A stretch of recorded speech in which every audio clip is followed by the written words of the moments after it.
ಬೆಳಿಗ್ಗೆ ಕಾಸು ಕುಡಿಯೋ ಮಜ್ಜಾನೇ ಬೇರೆ. ಆಮೇಲೆ ಎಗ್ ತಿಂದೆ. ಆಮೇಲೆ ಗೊತ್ತಲ್ಲ, ಭಾನುವಾರ ಆದರೆ ಟೈಮ್ ಹೋಗೋದೇ ಗೊತ್ತಾಗಲ್ಲ. ನಮ್ಮ ಮನೇಲಿ ಮಟನ್ ಮಾಡಿದ್ರು ನನಗೆ ಇಷ್ಟನೇ ಆಗಲ್ಲ. ಅದಕ್ಕೆ ನಾನು ಎಗ್ ರೈಸ್ ಮಾಡ್ಕೊಂಡು ತಿಂದೆ. ಸಕ್ಕತ್ತಾಗಿತ್ತು. ಚಿಕನ್ ಬುರ್ಜಿ ಮಾಡಿದ್ದೆ. ಹೌದು ನಿಜ, ಚಿಕನ್ ಬುರ್ಜಿನೇ ನೀವು ಕೇಳಿಸ್ಕೊಂಡಿದ್ದು. ಅದೇ ಮಾಡಿದ್ದೆ. ಚಿಕನ್ ಬುರ್ಜಿ ಮಾತ್ರ ಸಕ್ಕತ್ತಾಗಿತ್ತು. ಅದೇ ರೆಸಿಪಿ ಹಾಕ್ತೀನಿ. ಆಮೇಲೆ ಮ್ಯಾಚ್ ಎಲ್ಲ ನೋಡ್ತಾ ಇದ್ವಿ. ಇಂಡಿಯಾ ಗೆದ್ದಿದ ತಕ್ಷಣ ಫುಲ್ ಖುಷಿ ಆಗ್ಬಿಡ್ತು. ಇಂಡಿಯಾ ಗೆದ್ದಿದ್ದ ಖುಷಿಗೆ ನನ್ನ ತಮ್ಮನೇ ಏನೋ ಚಿಕನ್ ಡಿಶ್ ಮಾಡ್ತೀನಿ ಅಂತ ಅವನೇ ಆ ಡಿಶ್ ಮಾಡಿದ್ದ. ಆ ಡಿಶ್ ನಮ್ಮ ಅಕ್ಕ ಪೇಜಲ್ಲಿ ಸಿಗುತ್ತೆ, ಅಲ್ಲಿ ಹೋಗಿ ನೋಡ್ಬಿಡಿ. ಸೆಮಿಫಿನಾಲಲ್ಲಿ ಇಂಡಿಯಾ ಗೆದ್ದಾಗ ಐಸ್ ಕ್ರೀಮ್ ಬಿಟ್ಟಿಲ್ಲ. ಇನ್ನು ಫೈನಲ್ಸ್ ಗೆದ್ದಾಗ ಐಸ್ ಕ್ರೀಮ್ನ ಬಿಡಕ್ಕಾಗುತ್ತಾ?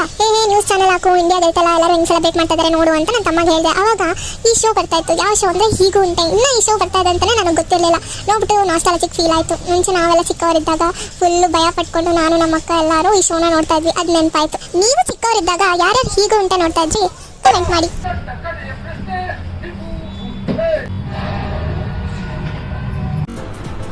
ಅಷ್ಟೇ.